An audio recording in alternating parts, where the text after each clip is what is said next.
For those of you who don't know me, I am Tisha Dolton. I'm the librarian historian at the Folklife Center at Crandall Public Library. I am local. I'm from Greenwich originally, although technically it's the Schuylerville School District, so I went to Schuylerville schools for most of my um, pre-college career. Um, I was a town historian for Greenwich for almost 17 years. I've been a librarian for about 6 years. And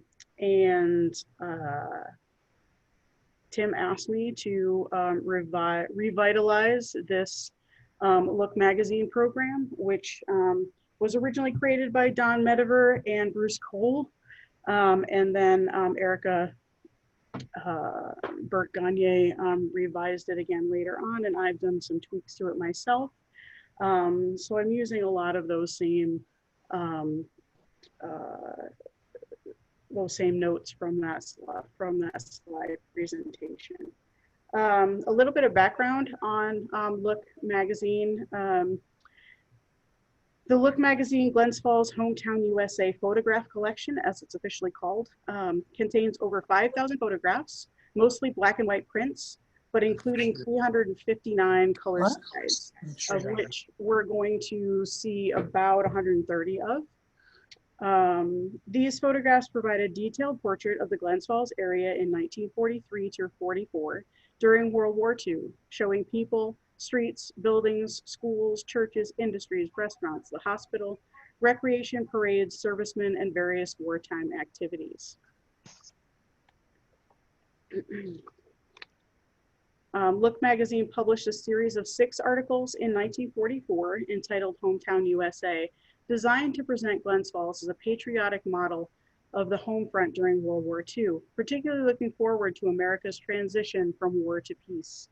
The specific dates of the articles were April 4th and 18th, June 26th, September 5th and 19th, and finally the last one appearing on November 28th, 1944.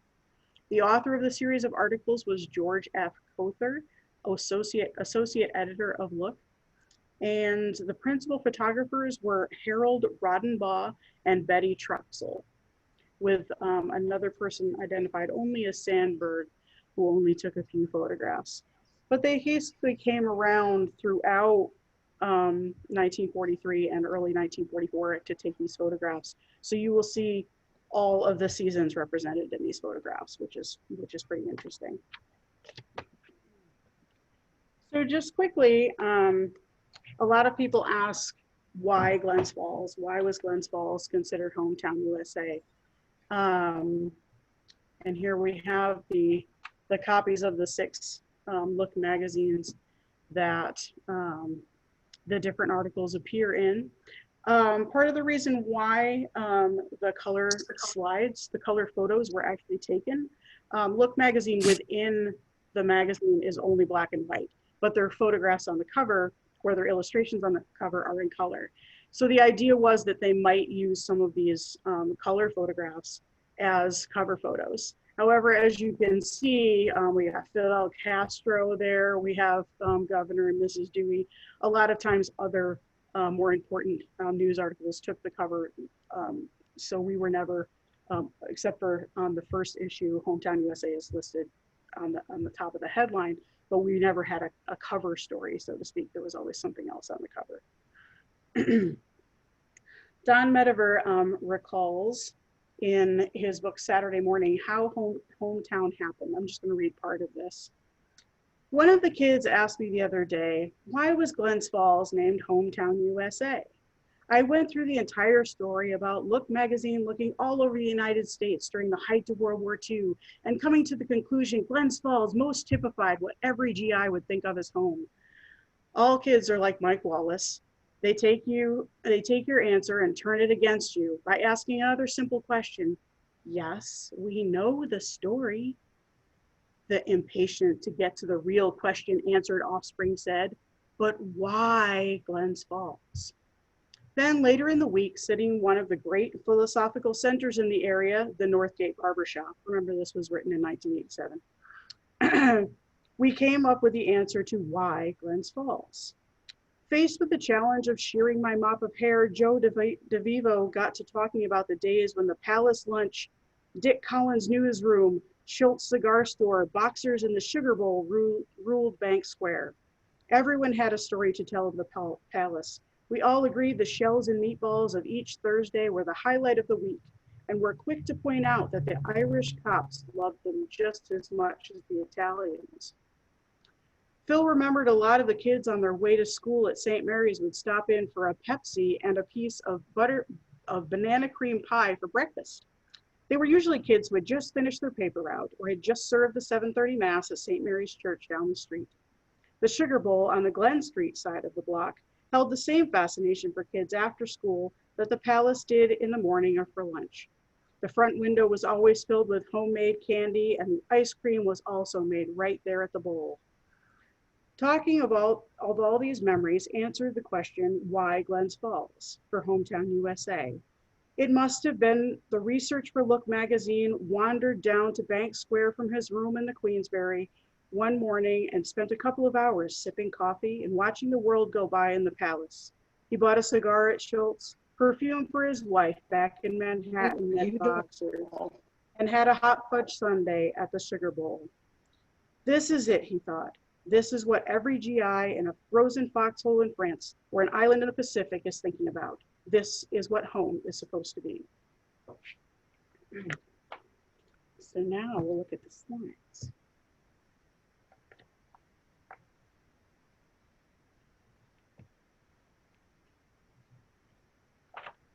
So obviously we'll start off with the falls. So these are the falls that gave Wing Falls and Glens Falls, with or without the apostrophe, its name. And now we're looking at the time, Finch, Prine and Company newsprint mills.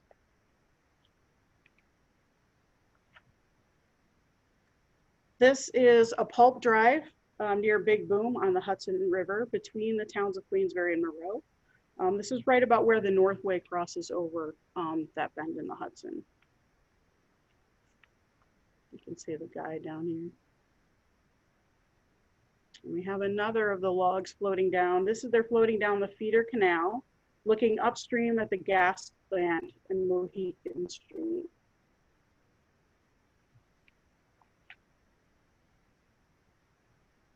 And then here we have Finch Prine's Henry Street Lumberyard on the canal opposite Prine's Island.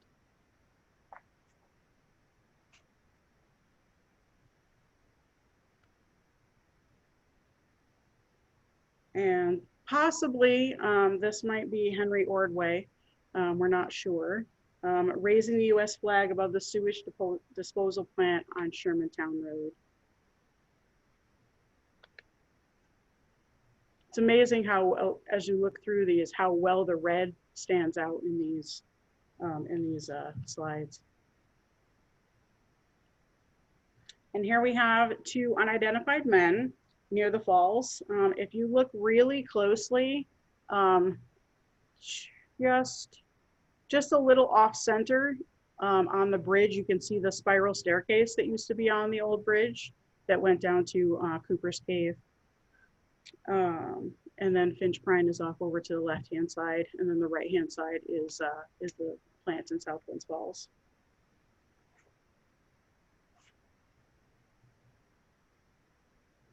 And here we have another shot of the falls. In the slide notes, there's a question: is that the Niagara Mohawk building in the background? So I don't know the answer to that, but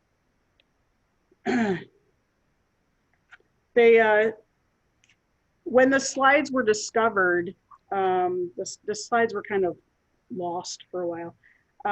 When the publishing company, Curtis, that published Look magazine, when they went out of business, their archives eventually wound up in the Library of Congress.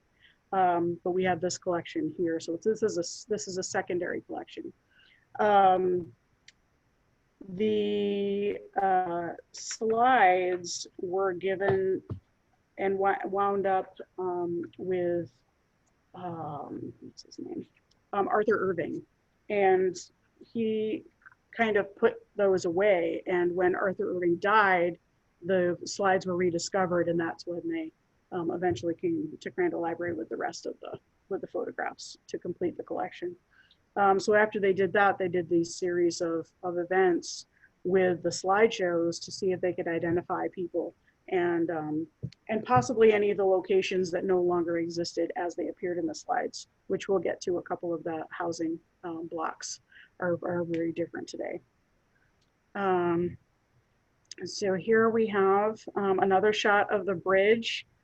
If we had seen the other section of the bridge, it would have been off to the right. That's where the staircase would have been coming down.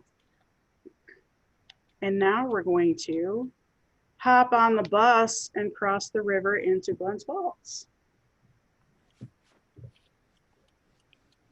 So we can see the Seward building, and we're getting ready to go up the hill at Glen Street.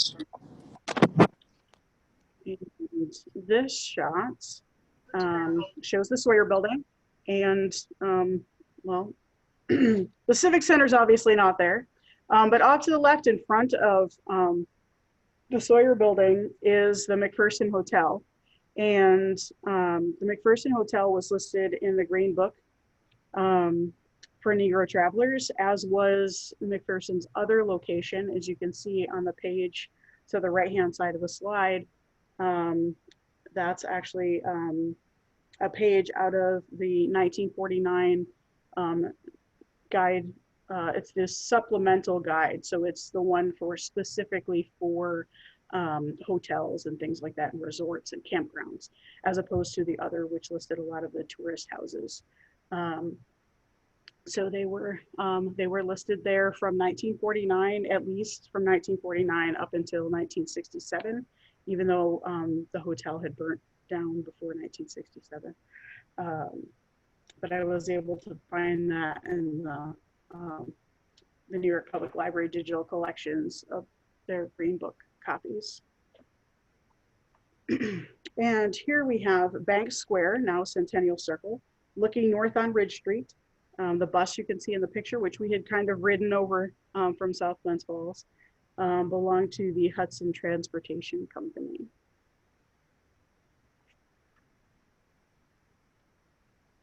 I like how there's these little squares in the center where people were crossing, and they could wait in those squares through the crosswalk. And here we have another shot on Glen Street. This is looking south toward Bank Square. And one of those sessions where they had people trying to identify things. I can't quite see the flagpole, so if anybody else sees the flagpole, there apparently was a flagpole in there on the Elks building, and Vince DeSantis said that that flagpole is now at the Elks Club on Cronin Road. And now this one is one of my favorites. So this is Jean Fitzgerald Casey, and she's volunteering at a booth on Glen Street. We were thinking that it was part for the paper drive, but we're not entirely sure, since it says wanted 250 men to help win the war.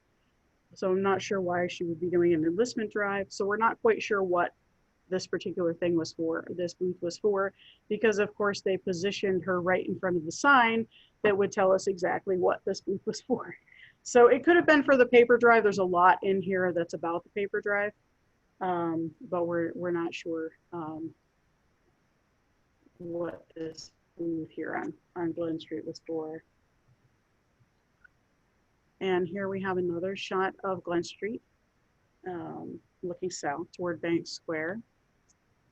And then we're going to get a little bit further down. So now we can see what I call the Godnick's building, because I'm that age that I remember when Godnick's was there, but also housed the YMCA at one point, Ordway Hall. Now it's Spot Coffee down in the lower left corner. They're the First National Bank building. The library would now be just north of the First National Bank building.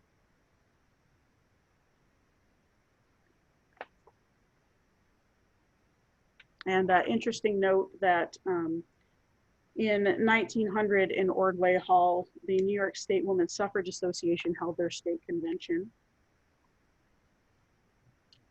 Here we have the honor roll near the First National Bank. So this, I'm assuming, would be kind of around where the entrance to the library is now.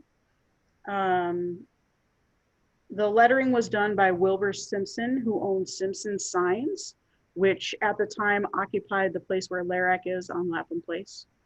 And the honor roll, you might be able to tell from the photograph, it had slots so they could just slide people's names so they could readjust them and stick the names in wherever they needed to be. And here we have the Glens Falls Insurance Company at Monument Square. And this was actually their third home. It's quite an imposing building.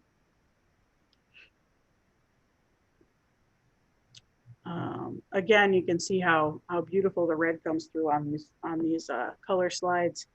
So this is Chris Brown and Faye West, and they are riding their bicycles north on Glen Street. If you look really closely, you can see the business district in the background. And this is a great shot of the Rialto Theater and Hotel. It was on the south side of Warren Street. They were really promoting that Betty Grable film, Pinup Girl, because there's like 6 signs promoting the new movie there.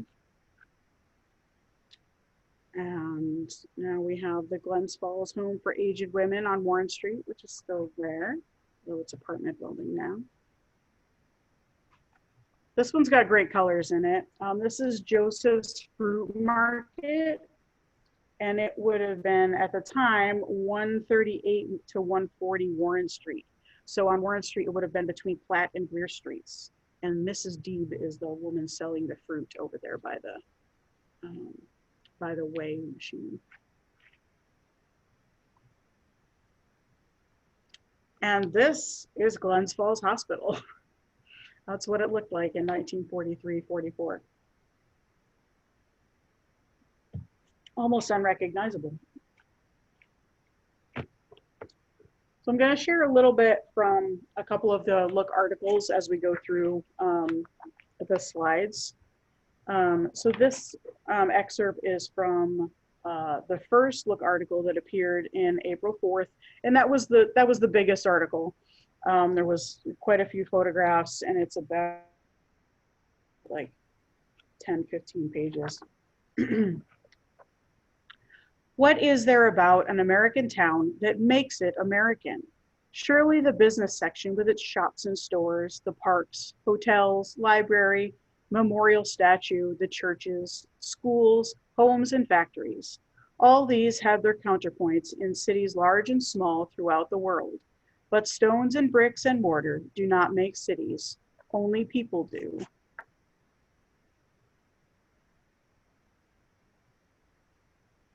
People like this gentleman who is paving School Street.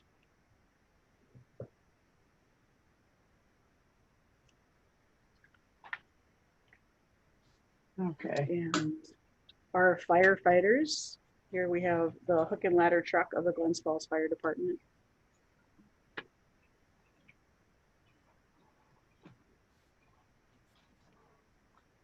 Now we're going to get into some of the homes.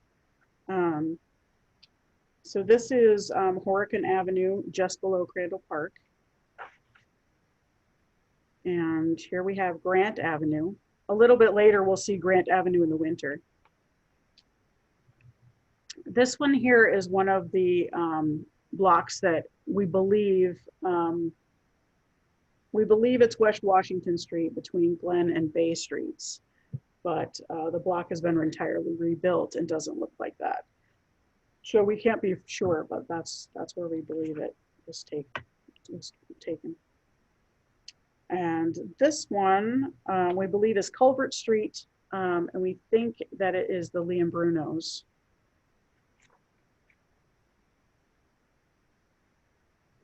There's a lot of bicycle pictures.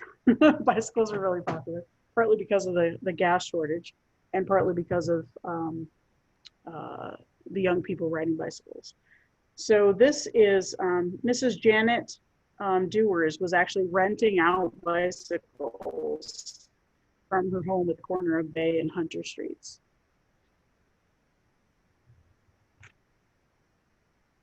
And this is Harlan Street, another one of our really short streets. This is another one we're not quite sure where it is. They're burning leaves, as you can see from the flames. It's suggested that this is the Reardon home at the corner of Lawrence and Travers Street.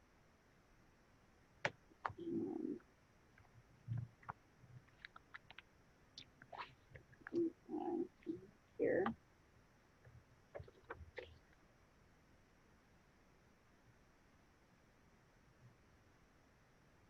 But someone was like, well, there wasn't a sidewalk there. So that's why we're not sure if that's where it is, because someone was like, there was a sidewalk there when I was a kid.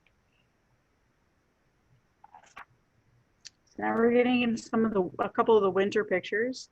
This is another one of our short streets, Vanderhayden. It's a 2-block stretch between Sanford and William Streets, runs parallel to Ridge.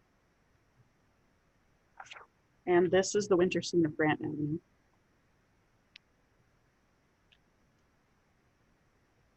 Decent amount of snow that year. Here we have the Hoops home, which was then on what was then called North Road. It's called North Road now, but then it was called Uncas Road, which is different from Uncas Street, which may have been why they changed the name of the road. So this was the home of Samuel Hoops Jr., who was then in the United States Navy. He was the grandson of Maurice Hoops, president of Finch Prime and chairman of the board of the First National Bank.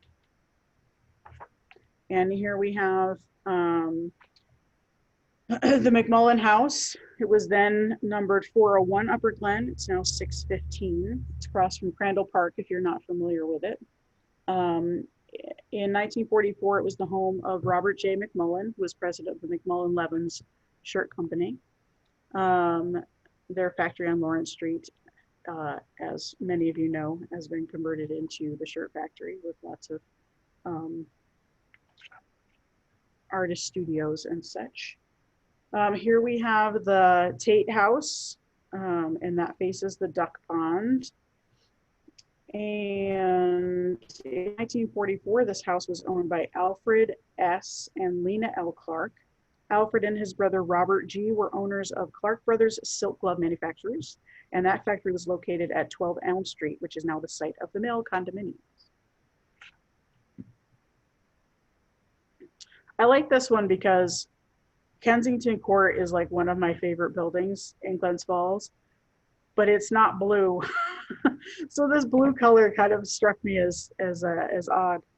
But this is an apartment complex built in the 20s at the corner of Horicon and Kensington.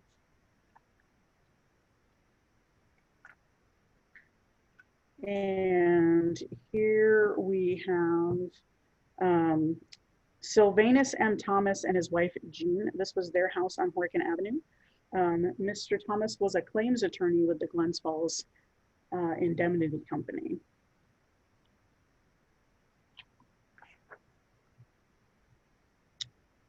And this house was the residence of Frank M. and Helen Smalley.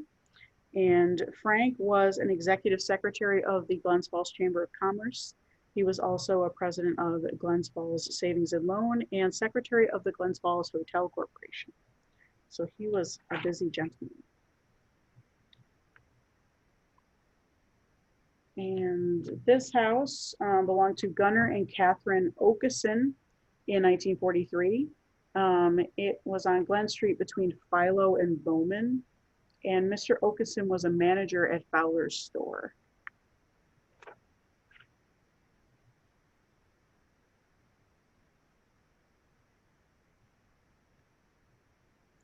In 1943, this house on Glen Street, just north of Sanford, belonged to Charles and Agnes Rourke. And Mr. Rourke was secretary of the tire shop on Ridge Street. And he was also secretary of Glens Falls Distributing on McDonald Street. And if you look really closely next to the tree, you can see Sanford Street School in the background.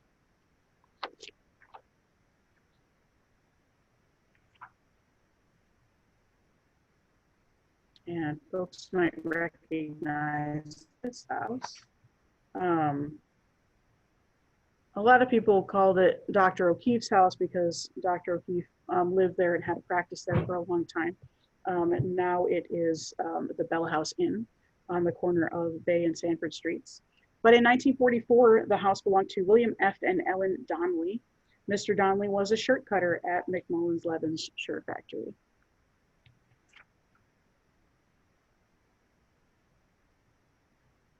And this house belonged to Dr. Sawyer and his wife Marjorie.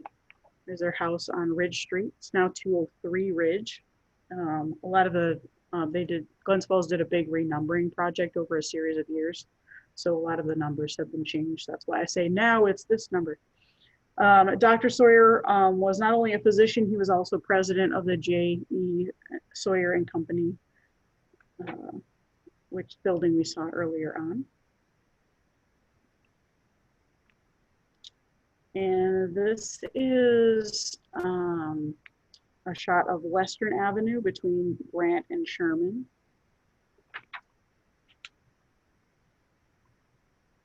This house no longer exists. We believe it was on Summit Street, and Summit Street was one of the streets that lost to revitalization around the hospital.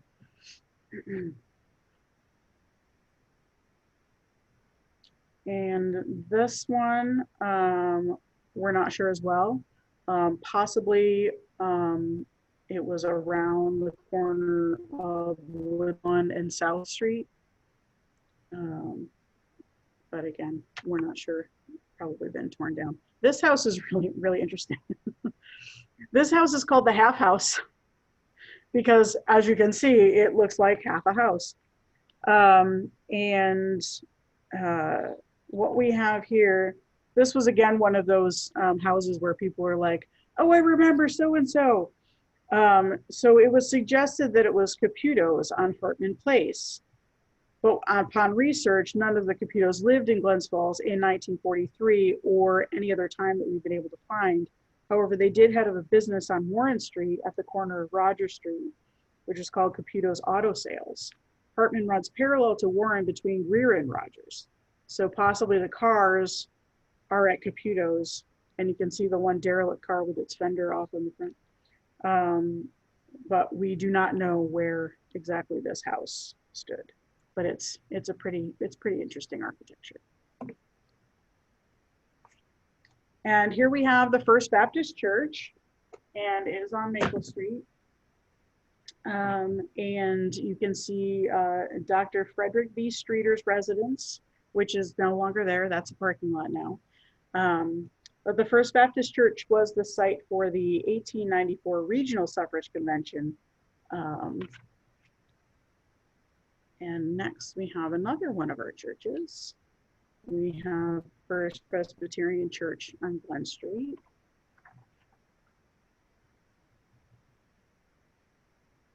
And here we have students leaving for the day from St. Mary's School on Warren Street.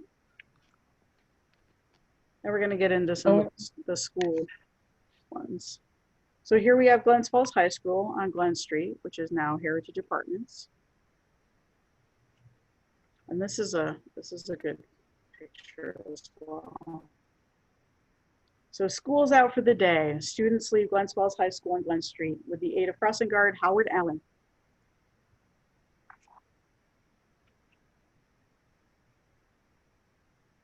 It's graduation picture time. And next we have a picture of Abraham Wing on the corner of McDonald and Leonard Street, over by my house. And here we have a picture of a class from Big Cross School near Cooper's Cave. So the water has been turned off and they're having a field trip. Someone has identified the teacher as Skip O'Keefe.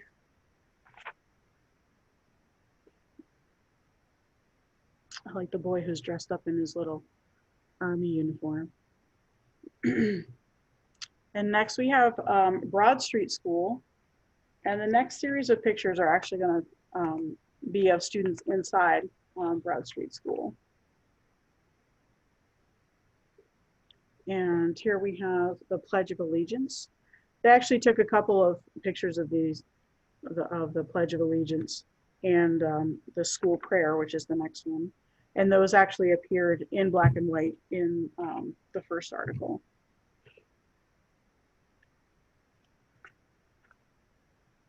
And next we have the kids doing a series of activities.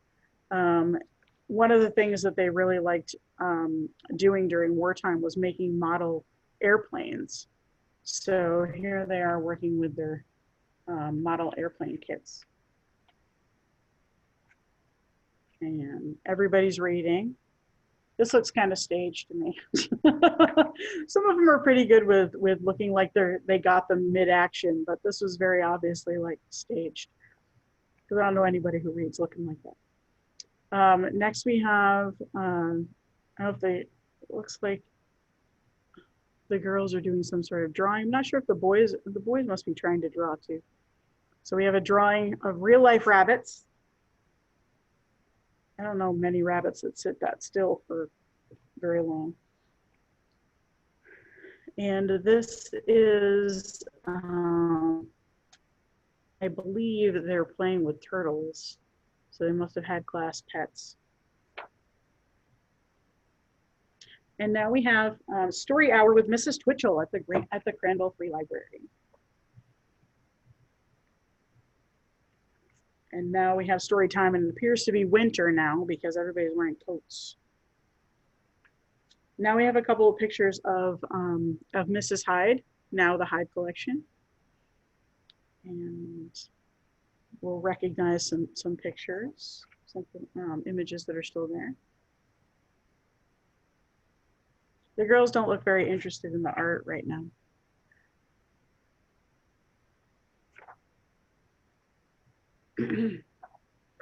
So this section moves into a section that's about activity. And so I'll read a little bit from the article that appeared in September 19th in their issue called Fun in Hometown New USA. Glens Falls is fortunate in its location on the edge of vacation land of lakes and mountains. Yet even this advantage finds Hometown USA lacking many of the requirements of a completely adequate recreational program. For war has emphasized the fact that too many of our young men and women are physically unfit. War has shown us that national physical fitness and well-being require more than beautiful vacation lands where relatively few may hunt, fish, and swim. War has proved the value of a close-to-home participant sports with whole communities engaging in softball, swimming, basketball, baseball, handicraft, and games. So here we have playground leader Sarah Smith leading the girls in some games at Eastfield. And here we have another image of the same. I thought they might be playing Ring Around the Rosie, but they have a girl in the center, so I'm not quite sure if that's what they're playing or they're playing another game. And here we have paddleball at Eastfield. And King Me playing checkers again at Eastfield. And now we move on to our swimming section. There were lots of swimming pictures in the color section. And these are at Haviland's Cove. I love the picture of the mother trying to grab the kid here. And here's another Haviland's Cove. So this is two girls swinging really high on this tree swing at South Glens Falls Beach. And we have another image of South Glens Falls Beach. And we have these couple of boys making a mermaid sculpture. And then we have mud pies. I think they might be covering him in sand, and he got some in his face as well.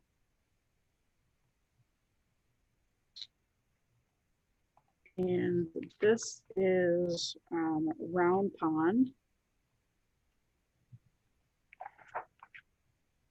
We have another picture up here at Round Pond.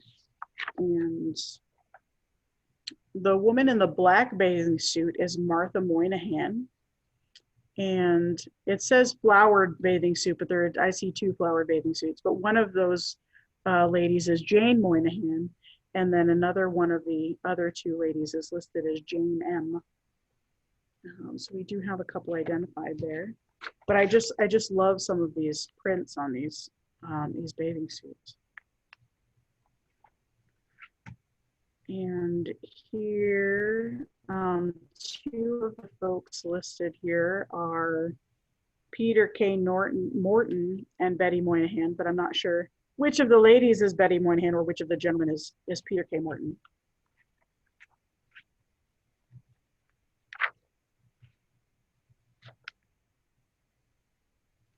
And now we have the boys playing in the feeder canal.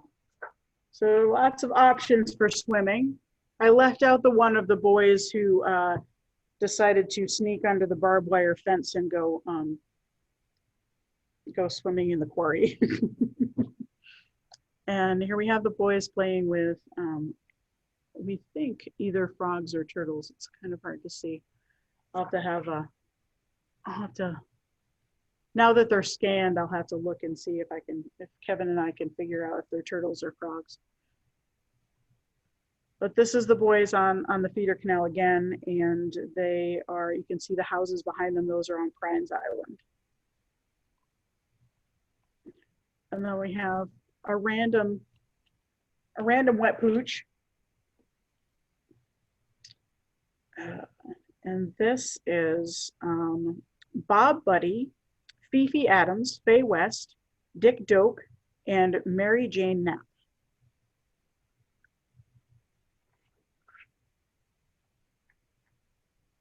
And now we have softball at Crandall Park.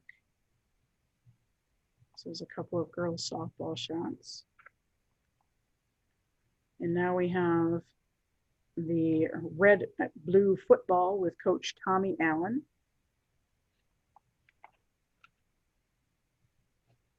And this young lady playing golf is June Lord, and she was daughter of the pro at the Glens Falls Country Club.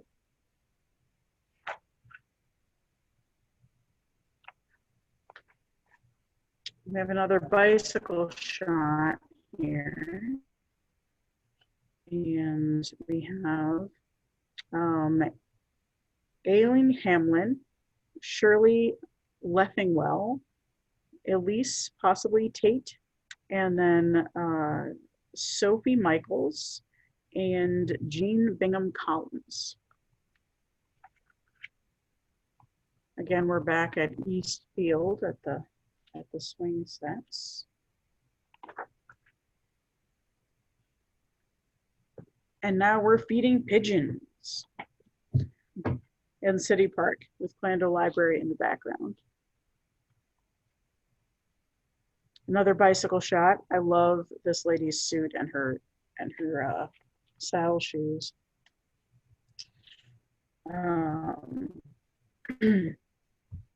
So they are by the duck pond in Crandall Park.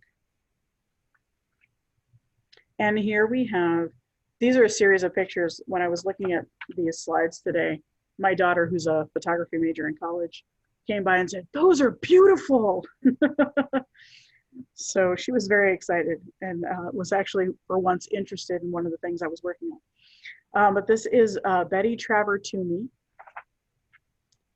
And this is Leonora Wilkie and Jean Fitzgerald Casey in the red striped shirt. She was the girl we saw really early on at the booth on Glen Street. And this is one of my favorite shots here. This is Helen Cornell Keneally. And then this one is Harriet Whipple and Ann Carswell.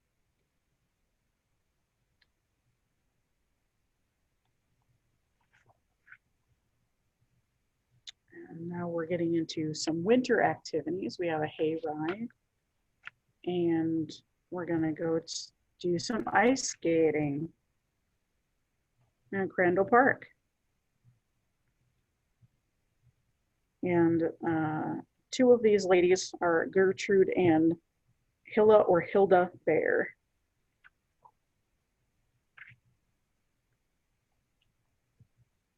And our ski photos. We have Claude Adams' ski tow, where they're being taken place. And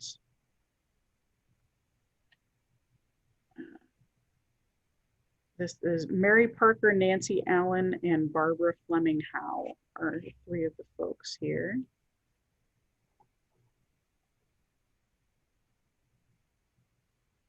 And then we have this little girl with her cute little mittens.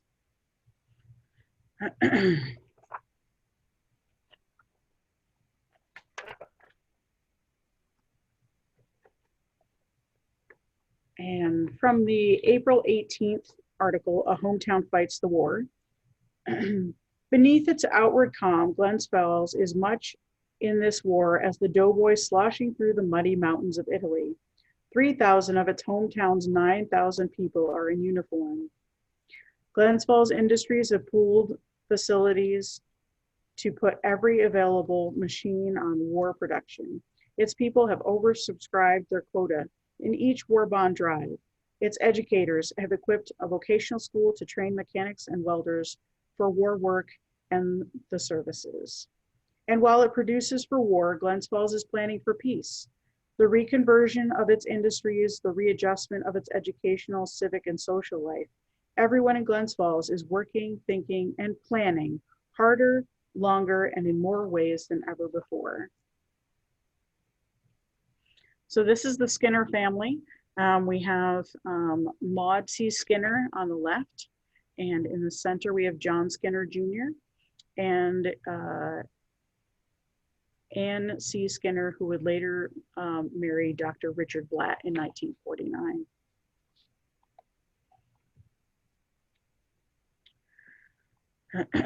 And we believe this is Mary Mark Antonio. Antonio and Mary Mark Antonio owned Tony's Barbershop and Beauty Parlor at 69 McDonald Street and had 3 sons in the U.S. Army in 1943, Alfred, Albert, and Benito. In addition, Peter and Asana Marcantonio at 79 McDonald appeared to have sent 3 of their 4 sons, Edward, John, and Salvatore, to the Army. Blue stars represent sons or daughters in the service, and we're not quite sure yet what the red stars mean. So if anybody knows that, please type that in the comments. And if you saw Tim's exhibit, you might have seen the one image that shows one of these flags with just 1 star on it. That's in the gallery here. And here we have aviation cadets at the old Glens Falls Airport on Aviation Road. Bruce Cole notes that the Floyd Bennett Field was the Warren County Airport built in 1941, not the Glens Falls Airport. According to several people at the Glens Falls High School 60th reunion, these cadets worked at the airport on Aviation Road, and they were housed at the Rockwell House Towers Hotel, which is no longer there because they put Hudson Street there. So, and this is what a lot of people are doing. This is a victory garden around Broad and Hudson. And there was a children's garden, Plant, Flower, and Fruit Guild. Again, possibly Broad and Hudson. And this was a big event, and Glens Falls was very active in the salvage drives and paper drives. So this was the United States War Production Board Salvage banner. Mayor John Bisnet and DPW Chief Ed Anderson is in the brown hat.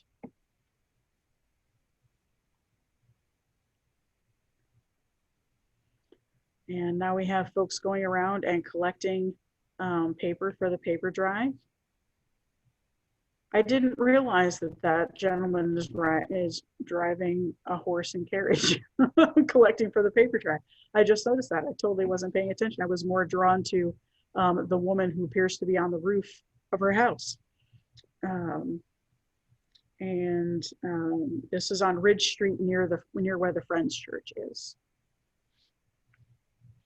or was.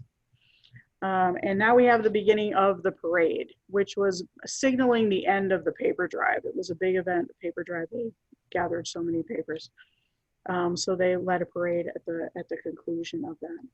And then there we have that. That's a lot of paper. So now we have the Memorial Day Parade 1943. And this shows Philetus McDonald, who was the Baptist pastor, doing an invocation before the color guard. And these women are all, except for the young girls, are the Gold Star mothers.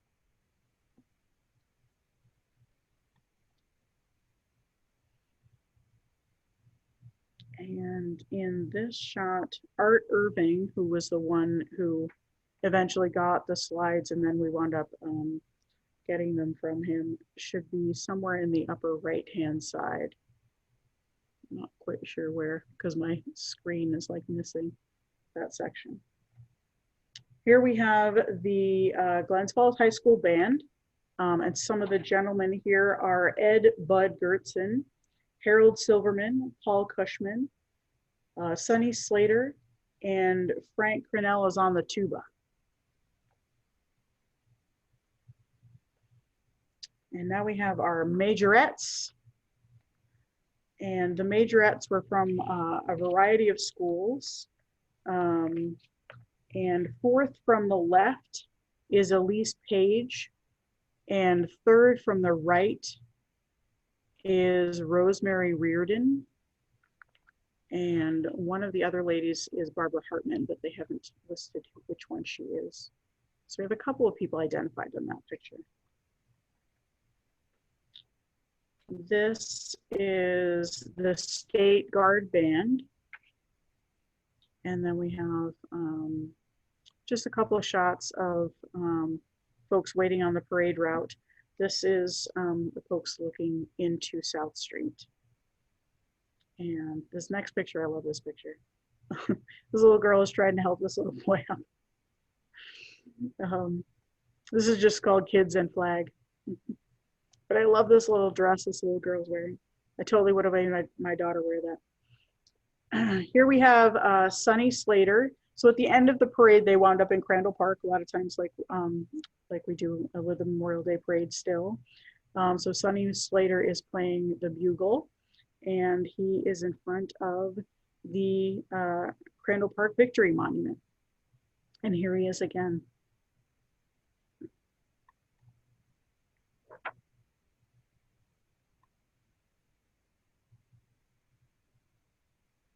And we have a color guard in front of the Victory Monument.